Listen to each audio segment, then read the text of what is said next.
mums jau ir jau 3. gadu strādājam šajā jomā, un kāpēc arī lidlauku mēs varētu nosaukt tieši tāpat tam Limited FC.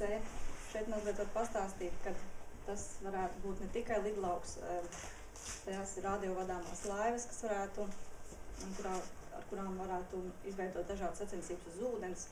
Tātad, ja ir ūdens tilpni blakus, tas ir arī radiovadāmie auto, kur arī jau tagad šobrīd jau notiek turēdā sacensības šajās dažādas disciplīnas.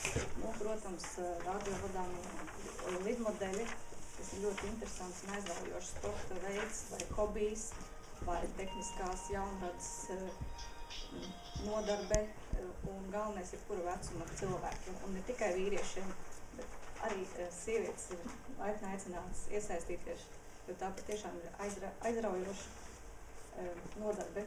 Un šeit ir vajadzīgs, lai realizētu šo konkrēti gan apsaimniekotājs, tātad pastāvīgs saimnieks šajā te lidlaukā, protams, ka finanses un zeme un vieta, kur šo visu varētu realizēt. Paldies!